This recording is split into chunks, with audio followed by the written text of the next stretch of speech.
All right, you guys, what is up? Welcome back to my channel. So I was asked to do a part 2 from one of my lovely subscribers. Her name is Art Hearts. If you don't know who she is, I will put her channel around somewhere around here. Please go follow her. Please go subscribe to her channel. Please go watch all her videos. She's up there. I really like her. Hi, by the way. Embarrassing. Anyways, so the question is,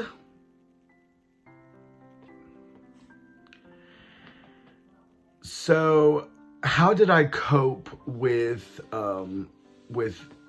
drinking the alcohol and still managing work afterwards? So keep in mind, this was when I was working at a tavern for damn near 7-8 years. That's been my longest job I've ever had. And see, I was huge on drinking late nights. So I would go to work, get off around 9, 10. If I'm working at like 3, I'll be getting off like 9, 10. And if I'm working at 8 in the morning, it'd be more about like 4 I'd be getting off. But every time I would get back to the house where I was staying, where I was residing in at the time, I would always buy me 2, if not 3 of the Smirnoffs. They mess you up. They really, really mess you up. And my body doesn't need it. My body doesn't need it. My mind doesn't need it. My heart doesn't need it. So I would get about 3 of those. And I would sit in my vehicle. I would talk to my now partner of almost 6 years. I will talk to him. We would be on the phone for hours, and he would know that I was drinking and when I slowly started to become drunk, because we would be on the phone for hours. So we'd talk for hours. I'd be drinking my alcohol, and I did used to smoke marijuana. I do smoke a CBD pen right now, but it's only before I go to bed because it helps me sleep, honestly. And sometimes I do smoke a THC pen, but anyways, I would smoke on top of that. So I was smoking weed, I was drinking, I was smoking cigarettes. I did all of that the night, like every single night. And it got to the point where eventually when I went to the doctors to get everything, or my insides checked, because I did get a kidney stone around that time, and they did like a bunch of tests on me and said that my kidneys were, I had kidney stone. They said that my kidney or liver, or maybe both, honestly, I think it was the liver. They said that my liver was failing due to alcohol in my system. So I knew I had to change something, right? So how did I cope with with drinking alcohol and then waking up and early in the morning going to work? It was hell. When I tell you guys, like, the flashbacks, when I think about it, it's like all those flashbacks, all those memories comes just rushing, right? When I would wake up, whenever I had work at 8 in the morning, I knew that it was going to be an awful day, and I had to suck it up because my manager, they weren't having it. They knew that I was probably drinking the night before. They knew that I was going to run to the bathroom, start throwing up. We had one bathroom from working in the kitchen, and it was a teeny tiny bathroom, and I would stay there the majority of my mornings when I would go to work. There'd be a lot of people who I worked with. They would look so down on me because they're like, why are you showing up to work drunk? And yes, that's the biggest question. Why would you, especially when you know that you have a duty, you have a job, and you're working around fryers and grills and food all the time, silver, knives. You're working around that for 8 hours, 7 hours, whenever your shift is. And if you're hungover at that time, your stomach's always turning. But all you were doing was trying to hide that pain that you were feeling. And it was like my life was it was a cycle. I was so used to waking up in the morning hungover, trying to drink a bunch of water because I thought that water was going to sober you up, getting behind a wheel of a car hungover. It's like when I got my DUI back in 2018, that was an eye-opener. That was the Lord telling me, okay, you need to really get your shit together. Otherwise, you may not wake up one morning and go to work. Same with the liver failure. Like, you need to get your shit together. Otherwise, you could potentially die in your 30s at an early age. And see, since I was adopted and I don't have medical records or anything, then I don't know what my biological family even passed away from. I don't know their health problems. So it's like I was knocking on death's door. That's how I can really explain it. I was knocking on death's door, and I played with death all the time. And so a lot of people were just looking down at me. They knew that I was an alcoholic. They knew that I was hungover. And instead of like comforting me, or instead of like making sure I was okay, they would get mad at me because I showed up hungover. I never showed up drunk, but I mean, I guess hungover and drunk, the feelings kind of are the same. But I never showed up drunk, but I did show up hungover all the time. And they knew that. And they never comfort me. They never said, well, I never was asked to go back home to rest it off or anything, because they knew that I would do the same thing in the morning when morning comes. And it really depends on what I drank that night too, because what you drink the night before will definitely determine how your morning goes. But alcohol is alcohol, and so yeah, it was sad. It was sad because I felt like I was alone. So even though I was living in a situation that I did not want to be in, I was living with my abuser. I was living with my siblings who had no idea really what I was feeling, what I was going through. Oh no, I wasn't. I was living with my brother. My brother was there at the time, so it was just my brother and I. Both of my sisters had already moved on. They've gotten a place of their own. So it was my abuser, the wife, my brother, and I. And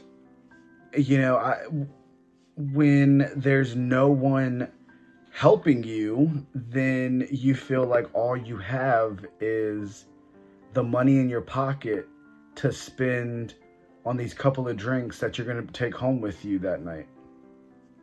And then you're going to sit in your car, call your partner, and then go inside, be very quiet. I had to be quiet when I went inside to sneak food. I had to sneak food, and then go to bed. Or stay up and watch YouTube all the time and then go to bed, and then wake up in a few hours just to go to work. So that alcohol never had time to get out of your system. But many of things made me want to drink, though. It made me want to drink and continue to drink. When I was drinking, I felt like I was invincible. I felt like I was brave, like I was strong.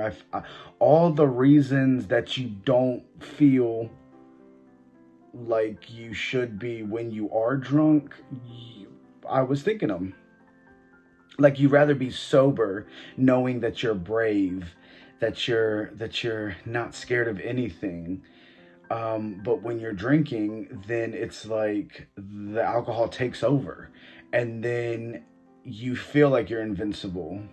You're at that point you're jumping over fires like bonfires and stuff like that, and just not even knowing what you're doing at that moment. So yeah, I guess just answering your question, I was alone. I was alone. My boyfriend of for almost 6 years now he was the only one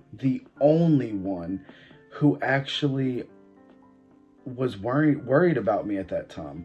And we've only known each other at that time for like 6 months, maybe 6, 7 months. It was not long, because in the beginning of our relationship, we broke up within like the first 3 months. I broke up with him, and then I got back with him after like 2 months after that, and we've been together ever since. But yeah, like he was with me. He was there on the phone with me. He was trying to give me advice, but I wasn't taking the advice. I wasn't listening to my own advice. I knew that what I was doing was wrong. Or did I? Or was I just doing it because I felt like, okay, this is my life? The depression took over. The PTSD took over. The anxiety, everything took over. And then when you're drinking and you're smoking on top of that, it's like, then you just fall asleep and then you wake up. It's like, what's that song with Tavlo? High, stay high all the time to keep you off my mind. I had to stay high and drunk all the time to keep me from reliving abuse, trauma abuse. Trauma abuse is a scary freaking thing, but it's a real thing, and a lot of us has experienced that. And if you have, I am sorry. I'm honestly deeply sorry if you have experienced any type of trauma in your life, because it will never go away. We can only just try to, get past it and know that there is light at the end of the tunnel. And I'm at the point in my life where I see the light. I see that light that I have been searching for my whole life. And to anyone who I did work with, and they may not even see this video, but if it's just anyone who I did work with, why